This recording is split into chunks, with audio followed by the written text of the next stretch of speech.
Hello students, this is Manoj Pandey and welcome you back in this class. Students, today we are going to start our geography first chapter and this is called resource and development. Before we move ahead, it is very important to understand what is resource and development. And in the starting, I want to tell you that your whole geography book is dependent on this chapter first.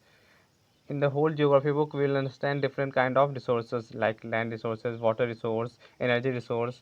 So it's very important to understand the first chapter. So let's move ahead and understand what is resources and how it's play important role in our development. So what is resource? When we listen this term resource, what comes in my mind? So here are three three criteria which is very important to fulfill if you want to consider anything as a resource. यहाँ पे तीन ऐसे criterias हैं, तीन ऐसे मापदंड कह सकते हैं जिन पे इसको खरा उतरना होगा अगर आप किसी को रिसोर्स कहना चाहेंगे। अगर आप किसी को रिसोर्स कहना चाहें कि रिसोर्स है तो आपको इन तीन पैमाने पर खरा उतरना होगा उस चीज़ को। पहला है टेक्नोलॉजिकली एक्सेसिबल। वो चीज़ क्या होनी चाहिए? टेक्नोलॉजिकली एक्सेसिबल होने, यानी टेक्नोलॉजी के जरिए हम उसको क्या करें, एक्सेस कर पाएँ। यानी कोई चीज़ है अगर हम उसको टेक्नोलॉजी के जरिए एक्सेस नहीं कर पा रहे हैं तो वो क्या होगा, रिसोर्स नहीं कहा जाएगा। दूसरा है इकोनॉमिकली फिजिबल, यानी इकोनॉमिकली फिजिबल मीन्स वो आर्थिक रूप से क्या हो, पॉसिबल हो, यानी इतना ज़्यादा महंगा ना हो जाए। कहते हैं ना कि जितने की मुर्गी नहीं इतने का मसाला, वो जो यूज़ करते हैं हम लोग, कहावत यूज़ करते हैं गाँव में और हर जगह यूज़ किया जाता है। तो वो वाली बात नहीं होनी चाहिए कि जितने का वो रिसोर्स ना हो, हमारे लिए फ़ायदेमंद ना हो, उससे कहीं ज़्यादा वो उसको यूटिलाइज़ करने में हमारा खर्च हो जाए, तो वो रिसोर्स नहीं कहलाएगा। तीसरा है कल्चरली एक्सेप्टेबल, और उसको कल्चरली एक्सेप्ट भी किया जाता हो। इसके पहले कि हम आगे बढ़े, इसके पहले हम लोग अब तक क्या समझते हैं कि रिसोर्स किसको कहते हैं। नॉर्मली लोग क्या समझते हैं रिसोर्स को, उसको समझ लेते हैं। नॉर्मली ऐसा कहा जाता है कि whatever is available in our environment, जो हमारे सेटिस्फाई को हमारी नीड को जो सेटिस्फाई करता है वो क्या कहलाता है, रिसोर्स कहलाता है। नॉर्मली ये डिफिनेशन लोग देते हैं कि जो भी चीज़ें हैं हमारे आसपास जो हमारी ज़रूरतों को पूरा करिए, हमारे नीड्स को सेटिस्फाई करिए, वो रिसोर्स कहलाएंगे। लेकिन ये रिसोर्स का सही डिफिनेशन नहीं है। रिसोर्स को अगर आपको किसी, ये अधूरा डिफिनेशन है, गलत नहीं कहेंगे इसको, लेकिन ये अधूरा है। पूरा डिफिनेशन क्या है, रिसोर्स को इन तीन पैमानों पर भी खरा उतरना होगा। अभी मैंने बताया तीन पैमाने कौन कौन से हैं। रिसोर्स टेक्नोलॉजिकली एक्सेसिबल होना चाहिए, इकोनॉमिकली फिजिबल होना चाहिए और कल्चरली एक्सेप्टेबल होना चाहिए। अब बात आती है टेक्नोलॉजिकली एक्सेसिबल का मतलब क्या हुआ। अभी मैंने बताया टेक्नोलॉजिकली एक्सेसिबल का मतलब है कि टेक्नोलॉजी के जरिए हम उसको यूज कर सकें। फॉर एग्जांपल, अगर हम एग्जांपल लेते हैं वाटर का, वाटर आपको पता है हाइड्रोजन और ऑक्सीजन के मॉलिक्यूल से मिलकर बनता है वाटर। लेकिन हमारे पास अभी ऐसी टेक्नोलॉजी नहीं है कि हम उसको मॉलिक्यूल्स को अलग अलग करके उसको यूज़ कर पाएँ, तो वो अभी नहीं कहला सकेगी, रिसोर्स नहीं कहला सकेगी। हालांकि वाटर रिसोर्स है क्योंकि उसके अलग अलग फ़ायदे हैं, वो इकोनॉमिकली फिजिबल भी है, कल्चरली एक्सेप्टेबल भी है। लेकिन मैं उसकी बात कर रहा हूँ, उसको अलग करके यूज़ करने की बात कर रहा हूँ, तो वो रिसोर्स नहीं कहला पाएगा। दूसरा होता है इकोनॉमिकली फिजिबल। इकोनॉमिकली फिजिबल का क्या मतलब होता है, मैंने बताया कि इकोनॉमिकली मतलब ज़्यादा उस पर खर्चा नहीं होना चाहिए, जितने का वो चीज़ ना हो उससे कहीं ज़्यादा उसको निकालने में, इसको यूटिलाइज़ करने में, उसको इस योग्य बनाने में कि हम उससे अपनी नीड्स को सेटिस्फाई कर पाएँ, इस योग्य बनाने में उससे ज़्यादा उसका खर्च ना हो पाए, इकोनॉमिकली ज़्यादा वो कंज्यूम ना करता हो। फॉर एग्ज़ाम्पल, आप लोगों को पता है, आप लोगों को पता शायद ना हो, अर्थ में काफ़ी ज़्यादा अर्थ में भी डायमंड्स पाए जाते हैं, लेकिन कई बार पानी में घुले होते हैं, वाटर में घुले होते हैं, लेकिन उनको अलग करना इकोनॉमिकली फिजिबल नहीं हो पाता है। तो इसलिए वो क्या कहलाएगा, वो रिसोर्स नहीं कहलाएंगे। और कल्चरली एक्सेप्टेबल हम मानते हैं कि उसको कल्चरली क्या किया जाता हो, एक्सेप्ट किया जाता हो, तो वो कहलाएंगे हमारे रिसोर्स। तो ये तीन जो क्राइटेरिया हैं उन पे ये खरा उतरना चाहिए, उसको ये फॉलो करना चाहिए, तभी वो हमारा रिसोर्स कहलाएगा। तो आपको ये याद भी रखना है, अगर एग्ज़ाम में क्वेश्चन इससे रिलेटेड आ जाते हैं तो आप इन सब पॉइंट को मेंशन करेंगे तो काफ़ी अच्छा रहेगा। नेक्स्ट बात आती है कि क्या जो रिसोर्सेज होते हैं वो गिफ्ट ऑफ नेचर हैं। हाँ, एक तरीके से कर सकते हैं कि हाँ गिफ्ट ऑफ नेचर तो हैं, लेकिन लेकिन जब तक वो इन तीन क्राइटेरिया पर नहीं खरे उतरते हैं तब तक वो गिफ्ट ऑफ नेचर भी नहीं माने जा सकते हैं। और ये जो होते हैं ये इन्वायरमेंट में ट्रांसफॉर्म होते हैं, जो भी ये होते हैं रिसोर्सेज होते हैं टाइम के साथ साथ इन्वायरमेंट में ट्रांसफॉर्म होते हैं।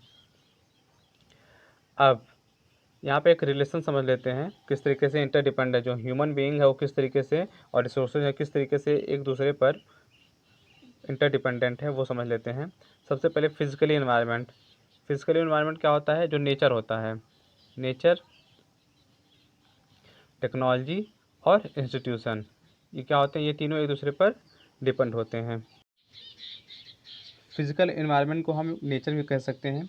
तो नेचर, टेक्नोलॉजी और इंस्टीट्यूशन ये सब मिल करके क्या इंपॉर्टेंट रोल प्ले करते हैं ग्रोथ में। इंसान की ग्रोथ हो गया या फिर सोसाइटी का ग्रोथ हो गया, इकोनॉमिकली ग्रोथ हो गया, तो उसको उसमें ये तीनों इंपॉर्टेंट रोल प्ले करते हैं। और इसका जो बेस होता है वो होता है हमारा रिसोर्स, हमारे रिसोर्स इसके बेस होते हैं। जैसे फॉर एग्जांपल फिजिकल इन्वायरमेंट से हमने कोई माइंस निकाले, मान लीजिए हमने कोई खनिज निकाला, कोई माइंस निकाला हमने फिजिकल इन्वायरमेंट से, नेचर से हमको मिला। अब हम क्या करते हैं, टेक्नोलॉजी के जरिए उसको उसको साफ़ करते हैं, उसको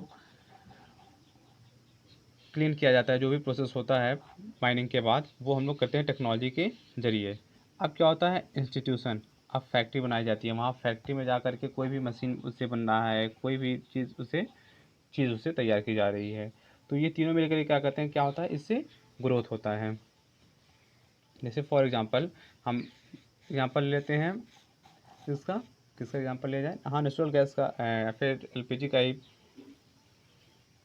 एग्जांपल लीजिए, या फिर पेट्रोलियम का लेते हैं, पेट्रोलियम का लेते हैं जिसके अंतर्गत सारी चीज़ें मिलते हैं, चाहे एलपीजी हो गया, चाहे वैसलीन हो गया, चाहे पेट्रोल डीजल, जो भी चीज़ें आती हैं वो पेट्रोलियम के अंतर्गत ही आती हैं सबसे पहले। तो हमने निकाला नेचर से, हमने वो निकाला। फिर टेक्नोलॉजी के जरिए हमने इसको क्या किया, इसको क्लीन किया, इसको साफ़ किया, सारी चीज़ों को सेपरेट किया, अलग अलग किया। अब इंस्टीट्यूशन में जाकर के हमने इससे क्या किया, कोई और चीज़ बनाई।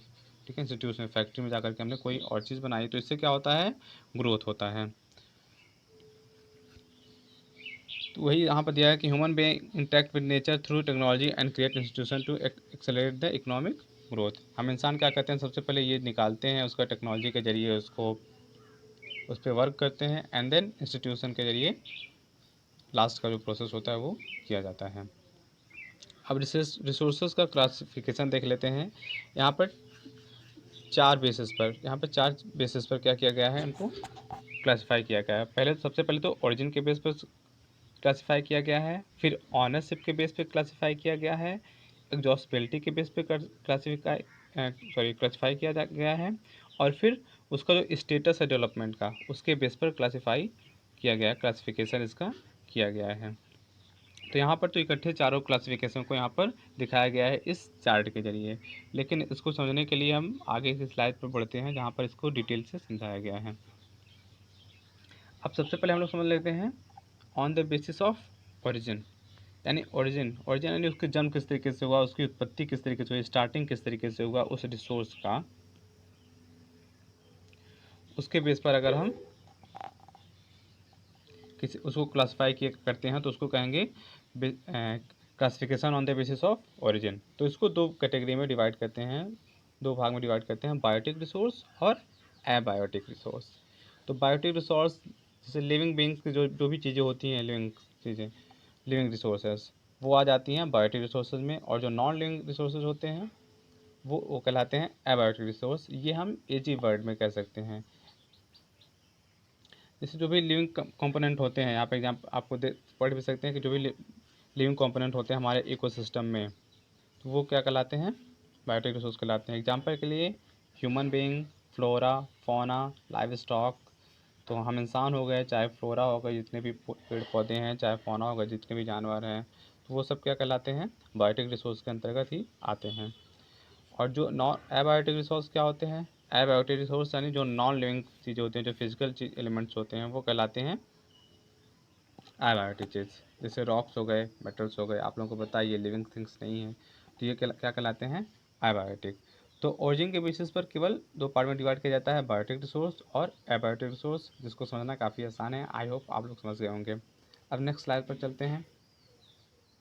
अगला है on the basis of exhaustibility. Exhaustibility means उपयोगिता के आधार पर, यानी उपयोगिता के बेस पर किस तरीके से क्लासीफाई किया गया है, इसको भी दो पार्ट में क्लासीफाई किया जाता है। एग्जॉस्टिबिलिटी के बेस पर रिन्यूएबल रिसोर्स और नॉन रिन्यूएबल रिसोर्स। अब आप लोग वर्ड से ही समझ गए होंगे, रिन्यू यानी ऐसी चीज़, ऐसा रिसोर्स जिसको रिन्यू किया जा सकता है, जिसको वापस पाया जा सकता है। और नॉन रिन्यूएबल यानी जो रिन्यू ना हो पाए, तो ऐसे रिसोर्स को नॉन रिन्यूएबल रिसोर्स कहा जाता है। यानी वो रिसोर्स उस रिन्यूएबल रिसोर्स के कुछ एग्जांपल दे लेते हैं, उसके जरिए आप समझ जाएंगे। जैसे सोलर हो गया, फॉरेस्ट हो गया, विंड हो गया, ये सब क्या होते हैं, इन सब रिसोर्सेज को हम वापस से क्या कर सकते हैं, रिन्यू कर सकते हैं, दोबारा यूज कर सकते हैं। लेकिन नॉन रिन्यूएबल क्या होते हैं, ये ऐसे रिसोर्सेज होते हैं जिनको हम कई सालों से क्या करते आए हैं, जो तैयार होने में, सबसे पहले तो तैयार होने में मिलियंस ऑफ ईयर्स का टाइम लगाते हैं। जो नॉन रिन्यूएबल रिसोर्सेज होते हैं वो तैयार होने में ही लाखों ईयर्स का, मिलियंस ऑफ ईयर्स का क्या करते हैं, टाइम लेते हैं। और एक बार यूज़ करने के बाद इनको दोबारा रिन्यू नहीं किया जा सकता, ये दोबारा यूज़ नहीं हो सकते। जैसे मेटल्स हो गए, फॉसिल फ्यूल्स हो गए, एक बार हमने इनका यूज़ कर लिया तो दोबारा यूज़ के काबिल नहीं रहते हैं। लेकिन आपको पता है सोलर एनर्जी हो गया या फिर फॉरेस्ट हो गया, तो ये जल्दी, इनके मुकाबले, नॉन रिन्यूएबल के मुकाबले ये जल्दी तैयार हो जाते हैं और दोबारा इनको पाया जा सकता है। तो रिन्यूएबल रिसोर्स और नॉन रिन्यूएबल रिसोर्स एग्जॉस्टिबिलिटी के बेसिस पर इनको कैटेगराइज किया जाता है। अब तीसरा देख लेते हैं, on the basis of ownership. अब ऑनरशिप के बेसिस पर हम लोग समझ लेते हैं कि रिसोर्सेज को कितने भाग में क्लासीफाई किया जाता है। ऑनरशिप के बेस पर, ऑनरशिप के बेस पर भी दो पार्ट में क्लासिफिकेशन किया जाता है रिसोर्सेज का। इंडिविजुअल रिसोर्स, ये 4 पार्ट में वो क्लासीफाई किया जाता है, जिसको हम लोग आगे समझेंगे। On the basis of ownership पे हम 4 पार्ट्स में इसको क्लासीफाई करते हैं, individual resource, community resource, national resource and international resource. Individual resource ऐसे रिसोर्स को कहा जाता है जो ऑन प्रॉपर्टी होती है, जो भी किसी एक इंसान का, किसी एक पर्सन का क्या होता है, उस पर राइट्स होता है, उसको कहते हैं इंडिविजुअल रिसोर्स। जैसे मान लीजिए किसी का लैंड हो गया, ठीक है, कोई ज़मीन हो गई, पास्ता लैंड, मतलब जिस पे वो खेती कर सकता है, चारागाह जो ज़मीन होती है उसकी बात कर रहा हूँ। इसके अलावा वाटर इन वेल हो गया, जो कुएं का पानी हो गया, किसी ने अपने घर पर कुआं खुदवाया हुआ है, वो सारी चीज़ें हो गए, ठीक है। किसी इंसान का अपना खुद का कोई चीज़ हो, कोई घर हो गया या फिर कोई चीज़ हो गई, तो वो क्या होते हैं, इंडिविजुअल रिसोर्स कहलाते हैं। कम्युनिटी ओन रिसोर्स होता है दूसरा। कम्युनिटी ओन रिसोर्स को कहते हैं, कम्युनिटी ओन रिसोर्स उनको कहते हैं जिस पे क्या होता है, एक कम्युनिटी का अधिकार होता है, किसी एक पर्सन का ना होकर के, किसी इंडिविजुअल का ना होकर से, एक पूरी कम्युनिटी का उस पर राइट होता है। जैसे पॉन्ड हो गया, पार्क्स हो गए, पिकनिक स्पॉट्स हो गए, तो उस पर क्या होता है, एक पूरी कम्युनिटी का उस पर राइट होता है, किसी एक पर्सन का उस पर राइट नहीं होता है। तो हमने समझ लिया इंडिविजुअल रिसोर्स और कम्युनिटी ओन रिसोर्स को। अब देखते हैं नेशनल रिसोर्स और इंटरनेशनल रिसोर्स क्या होते हैं। अब देखते हैं नेशनल रिसोर्स, जैसे कि आप वर्ड से समझ सकते हैं, नेशनल रिसोर्स मतलब होता है ऐसे रिसोर्स जिस पर किसी एक पर्सन का, किसी कम्युनिटी का राइट ना होकर के, जिस पर एक नेशन का रिसोर्स होता है, नेशन का राइट होता है, एक राष्ट्र का अधिकार होता है। और जैसे हो गए मिनरल्स हो गए, वाटर्स हो गए, फॉरेस्ट हो गए, ओशियंस एरा हो गया। अब ओशियन एरा क्या होता है, एरिया क्या होता है, इसको अभी हम आगे डिटेल में समझेंगे। तो ये सब क्या होता है, ओशियन एरिया जो अभी समझा देते हैं, जब एग्जांपल दे ही रहे हैं। तो ओशियन एरा जो होता है वो 12 नॉटिकल माइल्स, नॉटिकल माइल्स क्या होता है, समुद्र की जब डिस्टेंस माना जाता है, तो मापा जाता है, तो उसको मेजर किया जाता है नॉटिकल माइल्स में। तो 12 नॉटिकल माइल्स तक, यानी अगर हम किलोमीटर में बात करें तो 22.2 किलोमीटर्स के आसपास का एरिया आता है 12 नॉटिकल माइल्स में। तो इतना जो एरिया होता है उस पर एक नेशन का एरिया होता है, और वहाँ की जो वाटर होता है, जो भी चीज़ें होती हैं, वो एक उस पर नेशन का एक राइट होता है कि जो जो जिस राष्ट्र के पास होता है, जिस राष्ट्र के अंतर्गत आता है, तो उसका उस पर राइट होता है। तो ये सारी चीज़ें क्या होती हैं, वो नेशनल रिसोर्स कहलाती हैं। अब इंटरनेशनल रिसोर्स क्या होते हैं, इंटरनेशनल रिसोर्स में वो ऑर्गेनाइजेशंस आती हैं, वो इंस्टीट्यूशंस आते हैं, ठीक है, जैसे हो गया WHO हो गया, UN हो गया, तो ये सारे जो ऑर्गेनाइजेशंस हैं। इसके अलावा 200 नॉटिकल माइल्स के बाद का जो एरिया होता है ओशियन का, तो उसको ओपन सी कहा जाता है। तो वो जो एरिया होता है वो अंतर्गत आता है, इंटरनेशनल रिसोर्स के अंतर्गत आता है। तो हमने समझ लिया कि ऑनरशिप के बेस पर रिसोर्सेज को 4 पार्ट में कैटेगराइज किया जाता है: individual resource, community own resource, national resource और इंटरनेशनल रिसोर्स। अब लास्ट जो क्लासिफिकेशन होता है इसको तो अभी हमने समझ लिया कि 12 नॉटिकल माइल्स तक का जो एरिया होता है वो होता है किसी नेशन का, उस पर राइट होता है।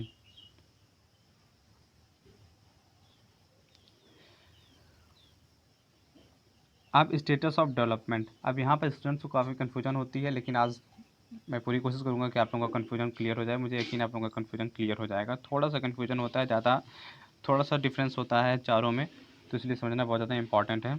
लेकिन अभी हम लोग समझ लेंगे एग्जाम्पल्स के जरिए, तो आसानी से ये बात समझ में आ जाएगी। तो स्टेटस यानी जो भी डेवलपमेंट है, जो भी रिसोर्स है, उसके डेवलपमेंट का स्टेटस क्या है, यानी वो रिसोर्स डेवलप हो चुका है, अभी डेवलपमेंट जारी है, फ्यूचर में होगा, मतलब क्या स्टेटस है उसका, वो हम लोग इसके अंतर्गत रखते हैं। तो इसके अंतर्गत आता है potential resource, developed resource, stock resource और रिजर्व रिसोर्स। तो इन 4 कैटेगरी में डिवाइड करते हैं स्टेटस के बेस पर रिसोर्सेज को।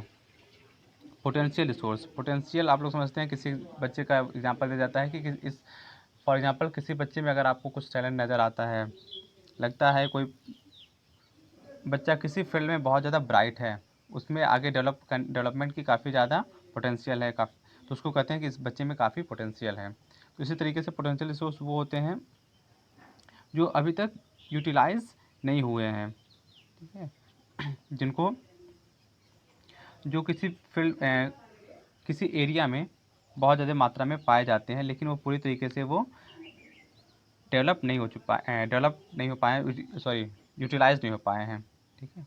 एग्जांपल के लिए आपके बुक में एग्जांपल दिया गया है, जो वेस्टर्न पार्ट ऑफ इंडिया है, राजस्थान और गुजरात, वहाँ पर क्या है, वहाँ पर विंड और सोलर एनर्जी का बहुत ज़्यादा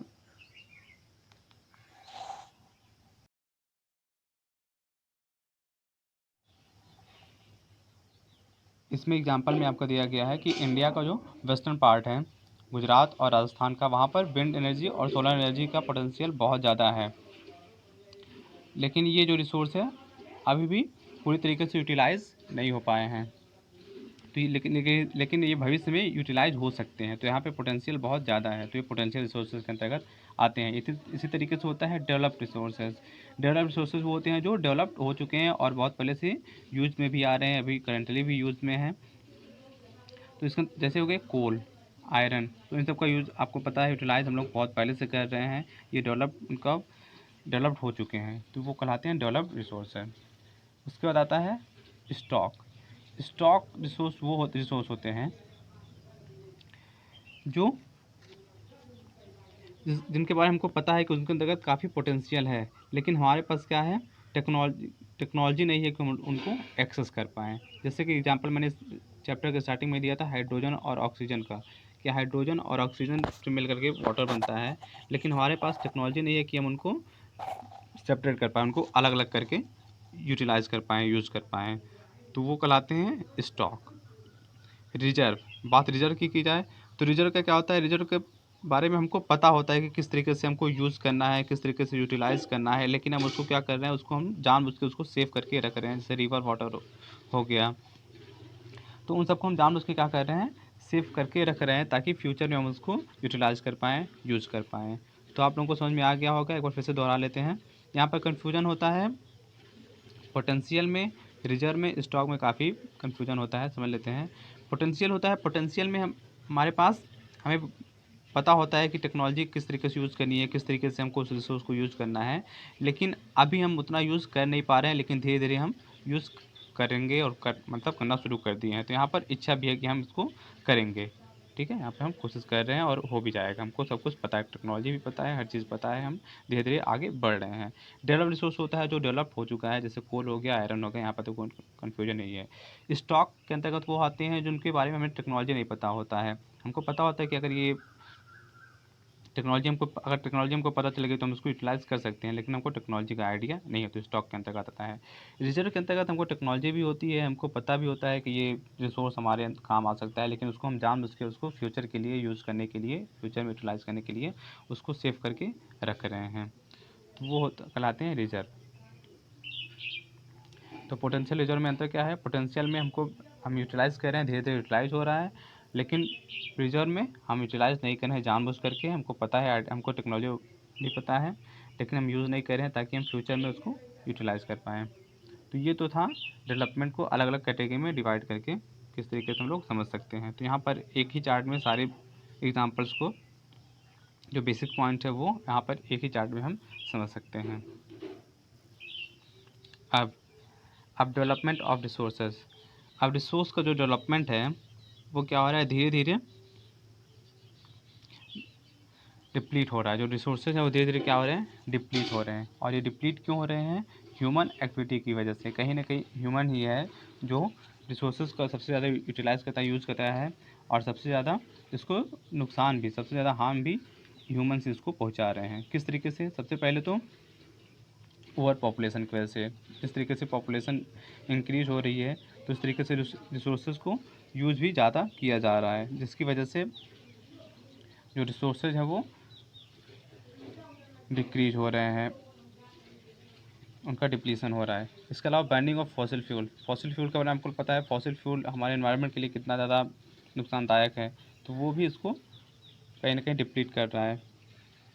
माइनिंग एक्टिविटीज़, जो माइनिंग एक्टिविटीज़ की जाती है, इतनी ज़्यादा जो माइनिंग की जा रही है, पहाड़ों को खोदा जा रहा है। इसके अलावा अलग कंट्रीज़ के अलग अलग पार्टी में जो माइनिंग की जा रही है वो भी उसको डिप्लीट कर रहा है। डिफॉरेस्टेशन, जो जंगलों को काटा जा रहा है, वो भी इसमें इंपॉर्टेंट रोल निभाता है।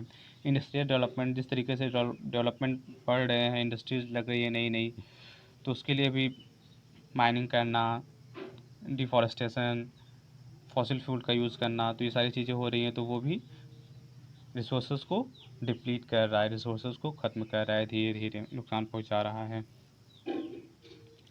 अब ये जो इनडिस्क्रिमिनेट जो यूज होता है, जो अथाह जो यूज हो रहा है बिना किसी कंट्रोल, कहते हैं ना इन कंट्रोल, जो कंट्रोल में ना हो, जो कंट्रोल में ना हो, तो इनडिस्क्रिमिनेट जो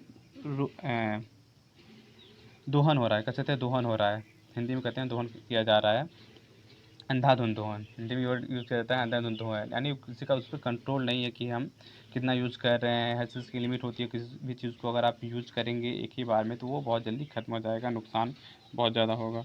तो जो ये यूज़ किया जा रहा है उसके 3 परिणाम निकल हैं, 3 तरीके से वो नुकसान कर रहा है हम सबको। कैसे नुकसान कर रहा है? ये 3 मेजर प्रॉब्लम कौन कौन से हैं? सबसे पहले तो ये जो इंडिस्क्रिमिनेट जो यूज़ हो रहा है रिसोर्सेज का, वो तो क्या कर रहा है? रिसोर्सेज को घटा रहा है, डिप्लीट कर रहा है, और केवल कुछ लोगों की ग्रीड को वो फुलफ़िल कर रहा है, सेटिस्फाई कर रहा है। तो ये जो डिस्क्रिमिनेट जो यूज़ हो रहा है, सबसे पहले तो रिसोर्सेज को कम कर रहा है। दूसरा, ये जो पुअर और रिच के बीच में जो डिफरेंसेस है, जो दूरियां हैं, जो डिस्टेंस है, वो उनको बढ़ाने का काम कर रहा है। यानी अमीर जो इंसान है वो कहीं ना कहीं रिसोर्सेज का यूज़ करके वो और भी ज़्यादा रिच होता जा रहा है, और जो पुअर है वो और भी ज़्यादा पुअर होता जा रहा है। तीसरा, ये इन्वायरमेंट को कहीं ना कहीं कॉज कर रहा है, इन्वायरमेंट को कहीं ना कहीं हार्म कर रहा है इंडस्ट्रियल जो यूज है। ग्लोबल वार्मिंग बढ़ रही है, ओजोन डिप्लीशन हो रहा है, इन्वायरमेंट पॉपुलेशन बढ़ रहा है, तो ये इंडिस्क्रिमिनेट यूज़ की वजह से हो रहा है। तो आपको ये 3 पॉइंट भी याद रखने हैं कि इंडिस्क्रिमिनेट यूज़ की वजह से क्या क्या मेजर प्रॉब्लम आ रही हैं। सबसे पहले तो रिसोर्सेज घट रहे हैं, दूसरा अमीर और गरीब के बीच में दूरियां बढ़ रही हैं, तीसरा पर्यावरण प्रदूषण हो रहा है। तो ये 3 पॉइंट आपको याद रखने हैं। अब आप लोगों को पता चल गया कि ये जो इंडिस्क्रिमिनेट जो यूज़ हो रहा है रिसोर्सेज का, इसकी वजह से प्रॉब्लम कॉज हो रही है, प्रॉब्लम खड़ी हो रही है। तो ये बहुत इम्पॉर्टेंट हो जाता है कि रिसोर्सेज को सोच समझ के यूज़ किया जाए। तो इसका किस तरीके से यूज़ किया जाए, इसका क्या, इस प्रॉब्लम का सॉल्यूशन क्या है? इसका सॉल्यूशन होता है sustainable use of the resource, जो मैंने कहा कि इस तरीके से सोच समझ के यूज़ किया जाए। सस्टेनेबल का मतलब क्या होता है, आगे हम इसको और भी डिटेल में समझेंगे, बेहतर तरीके से समझेंगे, आगे चैप्टर में आपको दिया गया है कि सस्टेनेबल डेवलपमेंट का मतलब क्या होता है। सस्टेनेबल डेवलपमेंट का मतलब होता है कि एक ऐसा डेवलपमेंट जिसमें हम प्रेजेंट टाइम में जो हमारी नीड्स हैं उसके साथ समझौता ना करें, लेकिन हम फ्यूचर के जनरेशन के बारे में भी ध्यान रखें। यानी ऐसा नहीं है कि हम केवल आज के बारे में ही सोचते रह जाएं। ठीक है, हमको आज की ज़रूरत पूरा करनी है, लेकिन हमको अपने आगे आने वाली पीढ़ियों, आगे आने वाली जनरेशन के बारे में भी सोचना है। तो उनकी नीड्स को भी हमको पूरा करना है। यानी अगर आप किसी चीज़ को यूज़ कर रहे हैं तो आप ऐसे यूज़ करिए कि आज आप खुद को भी सेटिस्फाई कर पाएँ, खुद भी उसको यूज़ कर पाएँ और आगे वाली जनरेशन के लिए भी उसको सेव करके, प्रिजर्व करके उसको रख सकें। और डेवलपमेंट ऐसी होनी चाहिए कि इन्वायरमेंट को हानि ना पहुँचे। इसके लिए ज़रूरी है कि हम पूरी प्लानिंग के साथ डेवलपमेंट का काम करें। डेवलपमेंट में आज आप लोग देख रहे हैं कि डेवलपमेंट के चक्कर में किस तरीके से पॉपुलेशन को एक साइड पे रख दिया जा रहा है, साइड पे रख दिया जा रहा है, बिल्कुल कोई ध्यान ही नहीं देता है कि इन्वायरमेंट को कितनी ज़्यादा नुकसान पहुंच रहा है डेवलपमेंट की वजह से। तो इसलिए इम्पॉर्टेंट है कि हम डेवलपमेंट तो करें, लेकिन एक पूरी प्रॉपर प्लानिंग के साथ करें ताकि इन्वायरमेंट को नुकसान ना हो। अब यहाँ पर एक समिट हुआ था 1992 में रियो डी जेनेरियो में। रियो डी जेनेरियो आप लोगों को पता है ये क्या है? ब्राज़ील का एक सिटी है, ब्राज़ील का एक स्टेट है रियो डी जेनेरियो। तो वहाँ पर क्या हुआ था? अर्थ समिट हुआ था 1992 में, 1992 में अर्थ समिट हुआ था, जिसमें more than hundreds of the heads of the state मिले थे। यानी 100 से भी ज़्यादा देशों के जो हेड्स थे वो वहाँ पर मिले थे ब्राज़ील की सिटी रियो डी जेनेरियो में 1992 में। और वहाँ पर उन्होंने एक मीटिंग की थी, इसको अर्थ समिट कहा जाता है। और ये क्यों किया गया था अर्थ समिट? अर्थ समिट किया गया था कि जो इन्वायरमेंट में जो प्रॉब्लम्स आ रही है उस पर डिस्कशन करने के लिए, और सोशल इकोनॉमिक जो डेवलपमेंट हो रहा है उसको डिस्कस करने के लिए वहाँ पर मिले थे। बेसिकली जो एनवायरनमेंट में जो प्रॉब्लम्स आ रही थी उनको उन पर डिस्कस करने के लिए और डेवलपमेंट पे चर्चा करने के लिए 1992 में अर्थ समिट में रियो डी जेनेरियो जो कि ब्राज़ील में, वहाँ पर 100 से भी अधिक देशों के जो मेंबर्स थे, जो हेड्स थे, वो वहाँ पर मिले। और वहाँ पर उन्होंने क्या किया? साइन किया। उन्होंने एक डिक्लेरेशन पर साइन किया कि जो ग्लोबल चेंज हो रहा है, जो ग्लोबल वार्मिंग हो रही है, जो चेंजेस बदलाव आ रहे हैं, हम उस पर काम करेंगे ताकि जो हमारे जो रिसोर्सेज है वो रह पाए। तो वहाँ पर क्या साइन किया गया था? एजेंडा 21। एजेंडा 21 उसी में शामिल किया गया था। शायद आप लोगों ने कभी ये वर्ड सुना होगा, नहीं सुना होगा तो इस चैप्टर में हम आज समझ जाएंगे कि एजेंडा 21 क्या होता है। तो यहाँ पर उन्होंने एजेंडा 21 क्या होता है? एजेंडा 21 बेसिकली एक लिस्ट था, और इसमें एजेंडा यानी 21 एजेंडाज थे। 21 एजेंडाज यानी 21 इशूज़ थे। ठीक है, 21 ऐसे मुद्दों पर क्या किया गया था? चर्चा किया गया था। और डिसाइड किया गया था कि इसको 2021 तक, 2021 तक इसको हम सॉल्व कर लेंगे। जो इन्वायरमेंट का जो इशू था उसको हम सॉल्व कर लेंगे 2021 तक। तो आप लोगों को पता है 2021 तक चल रहा है, लेकिन अभी भी हम इसको सॉल्व नहीं कर पाए हैं। कहीं ना कहीं हम सब पीछे रह गए हैं, कहीं ना कहीं हमसे कुछ ना कुछ कमी रह गई है, खास करके जो डेवलप कंट्रीज़ हैं उनके द्वारा। हमने इंडिया ने काफ़ी अच्छा कोशिश किया और काफ़ी अच्छा परफॉर्मेंस दिया है इस एजेंडा 21 को पूरा करने में। इसमें क्या किया गया था? इसमें convention adopted agenda 21 for achieving sustainable development. यहाँ पर सस्टेनेबल डेवलपमेंट की बात की गई थी। सस्टेनेबल डेवलपमेंट क्या होता है, जिसके बारे में हमने अभी बात की कि हमको क्या करना है, फ्यूचर की जनरेशन के लिए भी उसको सस्टेन करके रखना है, अपने रिसोर्सेज को प्रेजेंट टाइम में भी यूज़ करना है, खुद भी यूज़ करना है, लेकिन फ्यूचर को जनरेशन को ध्यान में रखते हुए। One major objective of the agenda 21 is that every local government should draw its own local agenda. हाँ, और इसमें एक इंपॉर्टेंट बात और याद रखना है कि यहाँ पर क्या किया गया था इस एजेंडा 21 में, इस मीटिंग में तय किया गया था कि जो भी लोकल गवर्नमेंट्स हैं वो अपना भी चाहे भी तो वो अलग से वो अपना लोकल एजेंडा 21 बना सकती हैं। क्योंकि हर कंट्रीज़ की, हर स्टेट की और सिटीज़ की बात की जाए तो सबकी सेपरेट अलग अलग इशूज़ होते हैं, अलग अलग प्रॉब्लम्स होते हैं। तो इसके लिए तय किया गया था कि सब लोग चाहें तो अलग अलग सिटीज़ अपने लिए एजेंडा 21 बना सकती हैं और उसको पूरा कर सकती हैं। अब बात आती है रिसोर्स प्लानिंग की। तो आप लोगों को पता है कि अगर रिसोर्स प्लानिंग करना है तो प्रॉपर पहले से स्ट्रेटजी, पहले से सब कुछ सोच समझ करके आगे बढ़ना होगा। रिसोर्स प्लानिंग के बारे में हम लोग आगे के चैप्टर में बेहतर तरीके से पढ़ेंगे, लेकिन फिर भी आज एक नज़र समझ लेते हैं कि रिसोर्स प्लानिंग क्यों इंपॉर्टेंट है। रिसोर्स प्लानिंग क्यों इंपॉर्टेंट है? आप लोगों को पता है, प्लानिंग अगर रिसोर्स को प्लान करके नहीं चलेंगे तो हमको प्रेजेंट टाइम में भी प्रॉब्लम हो जाएगी और फ्यूचर के लिए तो प्रॉब्लम होगी होगी। आज आप लोग देख रहे हैं किस तरीके से ग्लोबल वार्मिंग बढ़ रहा है, पॉपुलेशन बढ़ रहा है, सॉरी पॉल्यूशन बढ़ रहा है। तो इन सब की वजह से काफ़ी सारे प्रॉब्लम्स आ रहे हैं। आप खुद देख सकते हैं कि आप आजकल मौसम का कोई ठिकाना नहीं है। आप मौसम कब क्या चेंज हो जाए, ठंडी में गर्मी पड़ रहा है, गर्मी में ठंडी पड़ रहा है, कभी ठंडी में बारिश हो जा रही है इतनी तेज़, कहीं तूफान आ रहे हैं। तो ये सारे जो चेंजेज हैं क्लाइमेट में क्यों हो रहे हैं, कहीं ना कहीं हमारे ही गलतियों की वजह से हो रहे हैं। हमने प्रॉपर प्लानिंग करके रिसोर्स को यूटिलाइज नहीं किया और डिस्क्रिमिनेटिव यूज़ किया रिसोर्स का, जिसकी वजह से सारी प्रॉब्लम्स हमको देखना पड़ रहे हैं। तो इसलिए ज़रूरी है कि रिसोर्स को प्लानिंग करके चला जाए। और प्लानिंग इसलिए भी ज़रूरी हो जाता है क्योंकि इंडिया का है एक बहुत ही डाइवर्स कंट्री है। यहाँ पर कुछ ऐसे रीजन होते हैं जहाँ पर जो क्या है सेल्फ सफिशिएंट है, यानी बहुत ज़्यादा रिसोर्स के बारे में बहुत ज़्यादा रिच हैं। लेकिन वहीं कुछ ऐसे भी रीजन्स है जहाँ पर रिसोर्स बहुत कम पाए जाते हैं। तो इसलिए ज़रूरी है कि रिसोर्सेज को इस तरीके से प्लानिंग करके किया जाए कि इंडिया का जो हर एक पार्ट है सबको उसका फ़ायदा हो पाए, क्योंकि हम एक देश हैं। एग्जाम्पल के लिए यहाँ पर 3 एग्जाम्पल दिए गए हैं। सबसे पहले झारखंड और छत्तीसगढ़ के बारे में बताया गया कि यहाँ पर क्या है, मिनरल्स और कोल्स के मामले में ये दोनों कंट्री जो है वो इंडिया में नंबर 1 है, सबसे ज़्यादा रिच हैं। लेकिन यहाँ पर जो इंफ्रास्ट्रक्चर डेवलपमेंट है वो बहुत कम है। इसी तरीके से लद्दाख को कोल्ड डेजर्ट कहा जाता है, ठंडा रेगिस्तान कहा जाता है। और यहाँ पर कल्चर के बारे में देखा जाए तो कल्चरली ये क्या है, बहुत ज़्यादा रिच है। लेकिन अगर बात की जाए इंफ्रास्ट्रक्चर के बारे में, वाटर के बारे में, वो वाइटल मिनरल्स के बारे में, तो ये क्या है, बहुत कम है।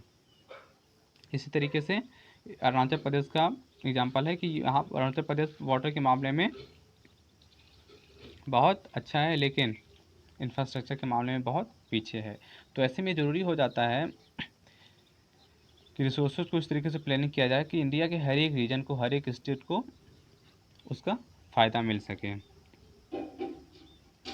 तो इसलिए ज़रूरी है किस तरीके से जो रिसोर्सेज हैं उनको प्लान किया जाए नेशनल लेवल पर, स्टेट लेवल पर और लोकल लेवल पर।